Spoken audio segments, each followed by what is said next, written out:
Kind of hard to tell, but that orange thing down there is somebody down duck hunting.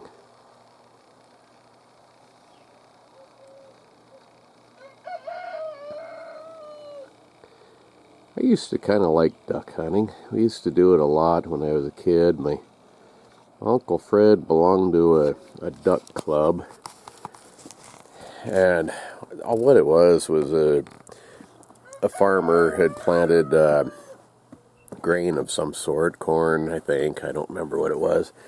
But in his fence rows, he put duck blinds.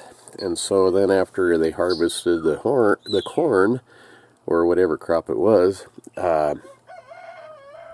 he would charge money for people to go and hunt ducks there.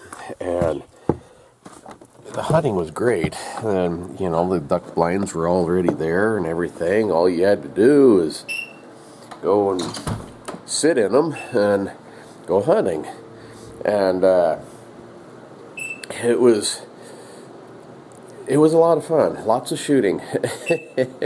and it wasn't until later years, I never liked the way the ducks taste. I gave them to my uncles and things. My cousin liked them, and I'd give them all to them. It was fun to go hunt because, like I said, lots of shooting. He'd go through a couple of boxes of shells, and I think 20 or 25 to a box, real easy in a day. And he'd come home with a bunch of ducks and things. And it wasn't until later years that I realized part of the reason why it was such good hunting was the sewage ponds were down the road about 3 or 4 miles. Those didn't freeze. They'd stay open all year, and the water was warm, and I'm sure there was disgusting stuff for them to eat in there too, probably why they didn't taste so good. But after after they started requiring you to have steel shot and a state duck stamp and a federal duck stamp and all that other stuff, it just got too expensive to hunt something I didn't want to eat anyway, and I haven't done it. I bet the last time I went duck hunting was back in the 80s, 1980s sometime, but it was fun. Sewage ducks. No, I don't think I want to hunt them. So yesterday I talked a little bit about those reloading tools. Like I said, YouTube's anti-gun liberals mostly, it seems. The gun channels have a lot of problems. They crack down on them over the most ridiculous things. And I've kind of shied away from some of that. I've had a little bit of gun stuff on here, but not very much. The manufacturing of ammunition is banned. Gun modification is banned. And you never really know what they're going to have a problem with. One of Dave Morelli's videos, he was talking and he was reloading as he was talking. He wasn't talking about reloading, he wasn't showing reloading, and they still gave him problems over that. So anyway, it's just easier just to avoid all that. And guns and hunting and things, trapping, that's always been a huge part of my life, but I don't show the guns very often. But this one here, this is one that Cindy got me. It's a Rossi. It's a reproduction of a 1892 Winchester. Nice little rifle, little carbine. And that's something else me and Dave were talking about. He was saying, oh, that's a short rifle. It's got a 20-inch barrel. Well, no, the carbines have barrel bands, first off. And a carbine and a short rifle can both have a 20-inch barrel. Anything under 20 inches is for sure a carbine. But it's all just the way they classify it. I've got a reproduction 1873 that's considered to be a short rifle. I think it's also got a 20-inch barrel, but no barrel band. So that's kind of the difference. But It's just names. It really don't matter. I like a short gun because they're more maneuverable and they're compact and easy to handle and easy to get through brush and stuff with.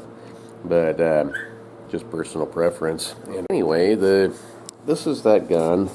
It is in 357 Magnum.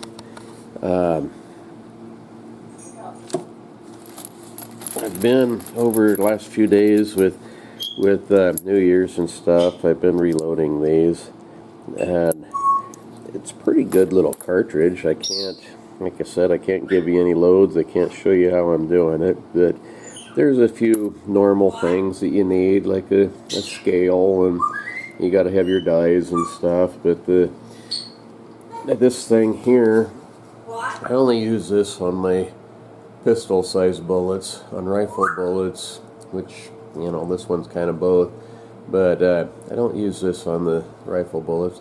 What this is a powder measure. You flip this lever, and the powder comes out from under there, and I catch it in the pan, and then check, make sure it weighs the right amount, and then put it in my bullets. But even saying that, I might be saying too much to get myself into trouble. But these are some of those old antique loading tools. This one's a steel one. The later ones, this one's caliber specific. This one will only do 38 special and 357 mag. I believe this was probably made before the 357 mag came about, because it does say 38 special.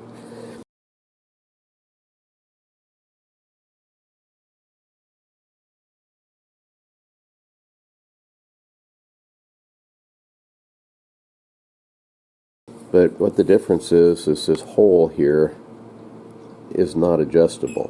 The newer ones have a threaded in insert that you take out, and you can have different size holes for that. This will only fit 357, 38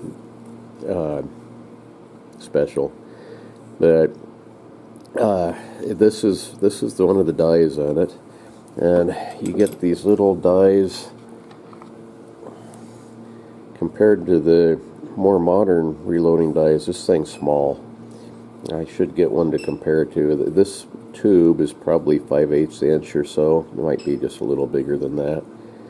But they all do different things. This one will knock the primer out, and this one puts it back in, and that kind of thing. It's got a little plunger there, and I don't know. Like I say, I can't really talk about that a whole heck of a lot.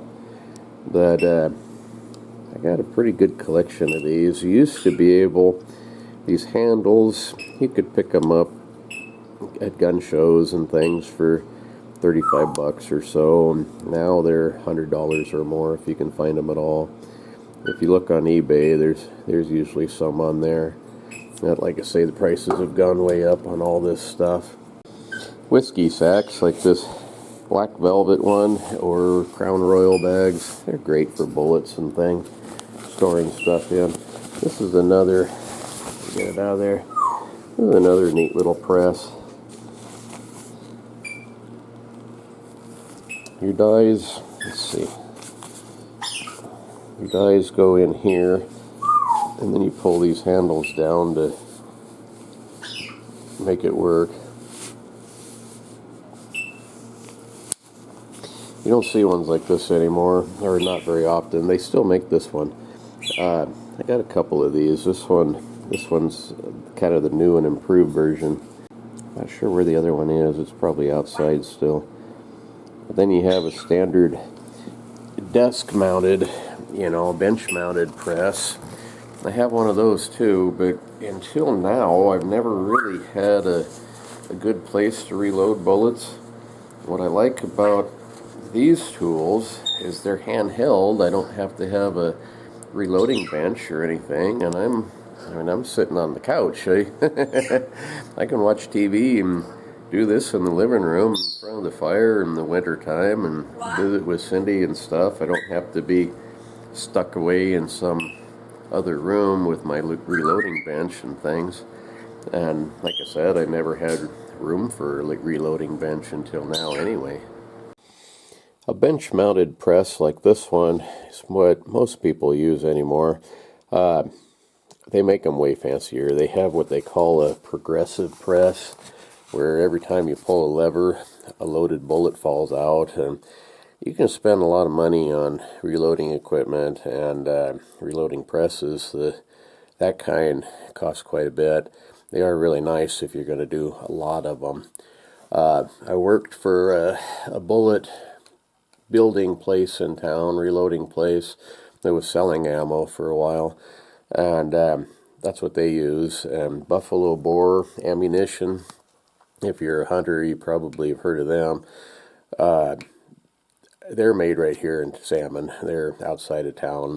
They're up, well, I ain't going to say where, but they're 10 miles or so outside of Salmon, maybe a little more.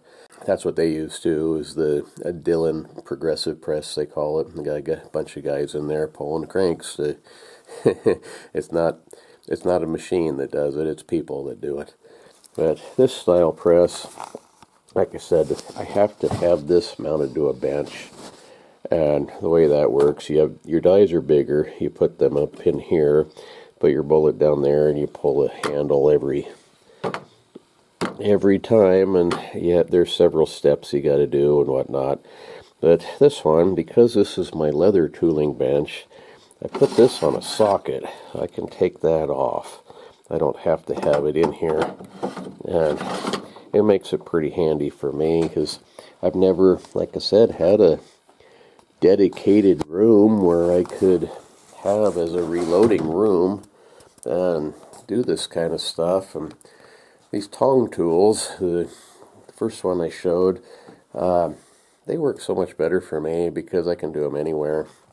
You can, sit on your pickup and do it while you're testing your loads and that kind of stuff if you wanted to. They'd fit in your saddlebags. Take them to hunting camp. They're really practical for me.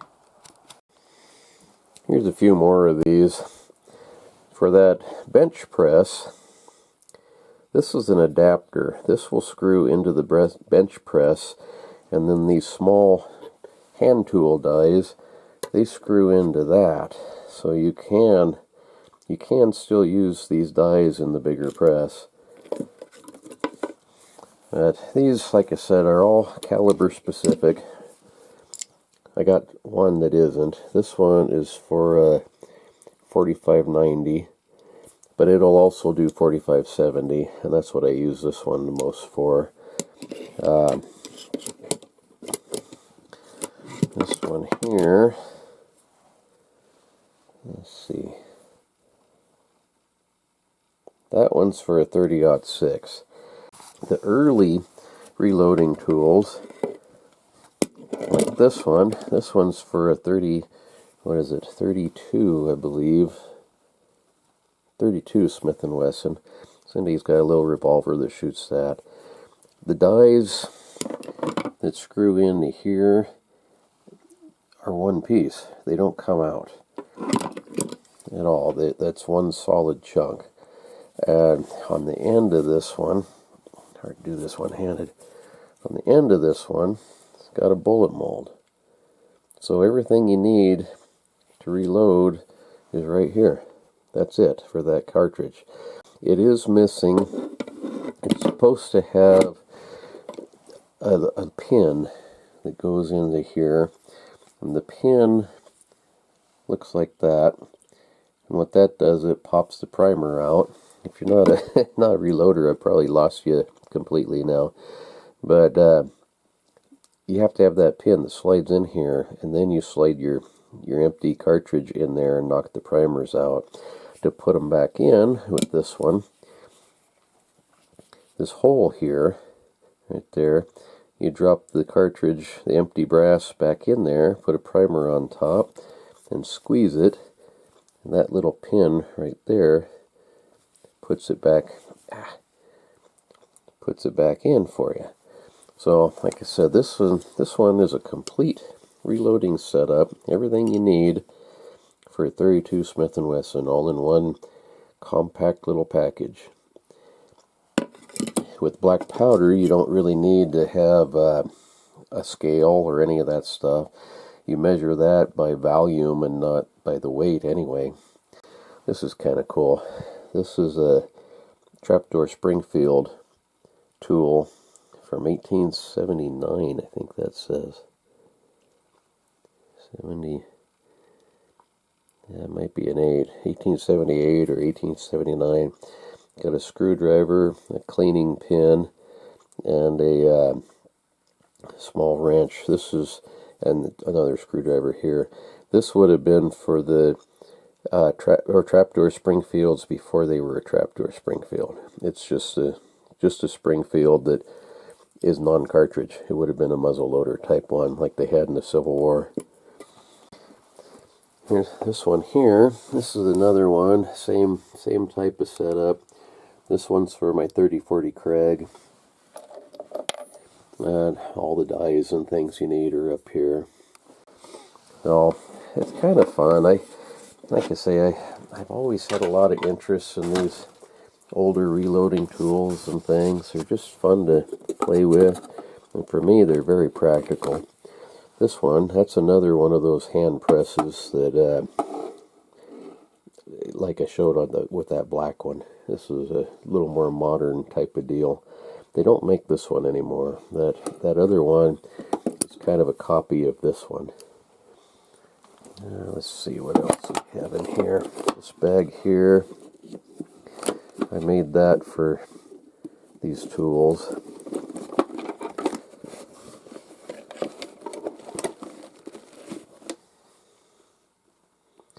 This one's for 45 auto, 45 ACP.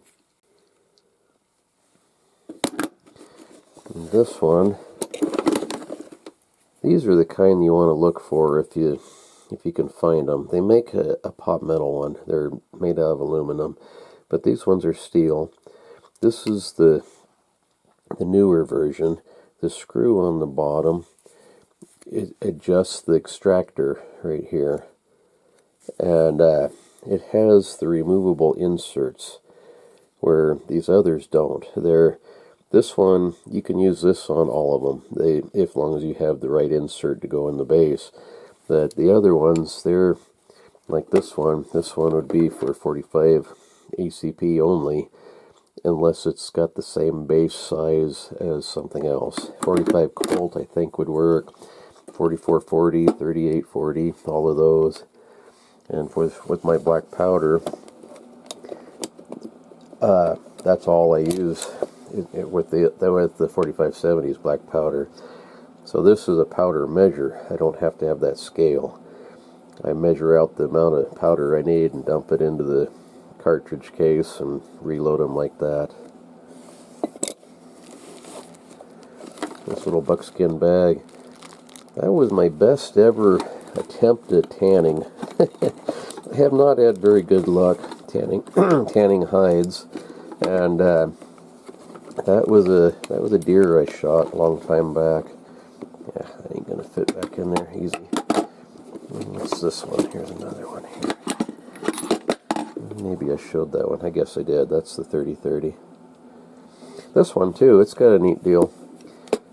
For cast bullets, after you mold them, you should really size them. So this hole here is kind of tapered, and you put your lead bullet in there and then squeeze it. This pin here pushes it on through, so it sizes your bullet as well as the rest. The next hole down is where you put the primer back in. Like I say, they should have a punch to knock the primer out. I used to have, I don't know if I've traded them off or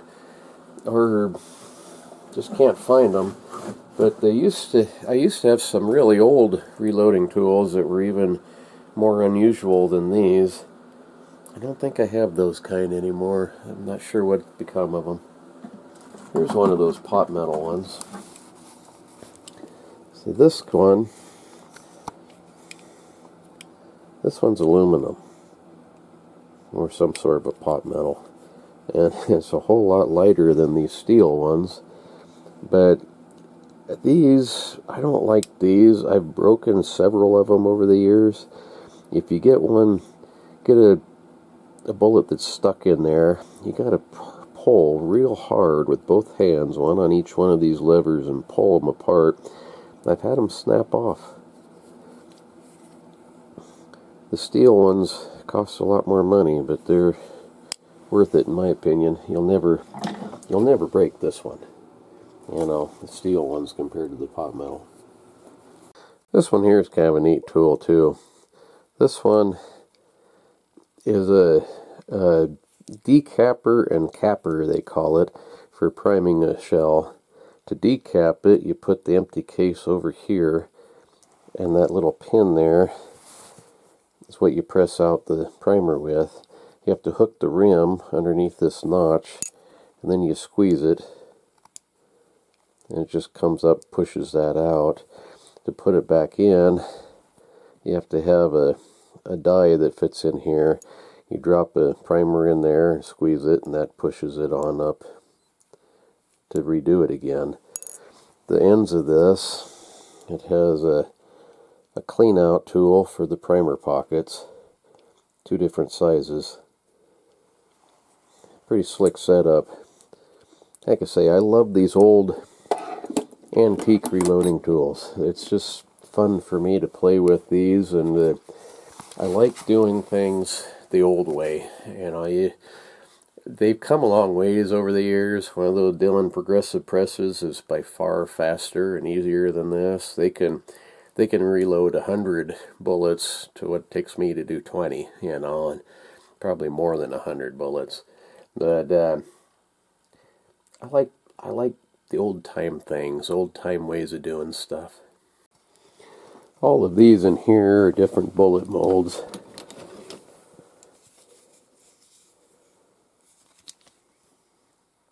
That one would be for a hollow base mini ball for muzzle loaders.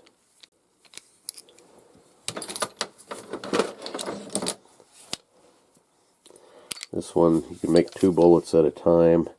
That looks about 30 caliber. All sorts of this stuff. Here's another, okay, here we go. Here's another one of those old tools. This one's a little bigger. Okay, that says it's for a 3855. Cindy has one of those. This one does not have the removable die. That's one piece. It has a bullet mold in the end of the lever. And this is the sizing push rod. You put the after you cast the bullet, you put that in there and push it on through like that to size it. The next hole reprimes it. Like I said, everything you need to do a 3855 is right here, as long as you're using black powder. Very cool. Like I said, I really like these old tools.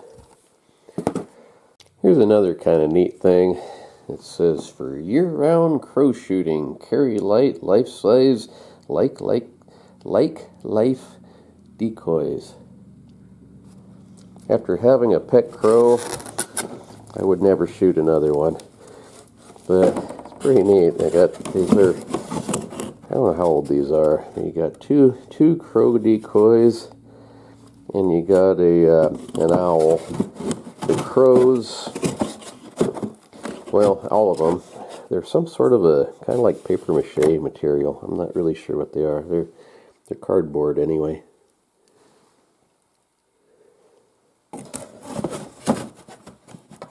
I don't know what these are, how old they are.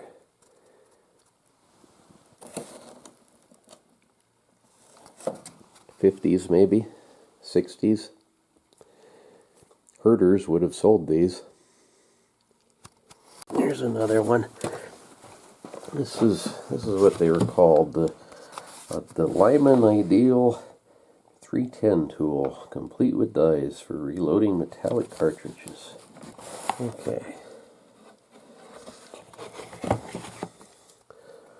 This one is for 257 Remington or 257 Roberts, I'll call it also. Like I say, these are all the steel ones. They're so much better than the pot metal. Underneath here, this is one of the original boxes. You got your dies. This one's another powder measure, like the one I have in the other room there.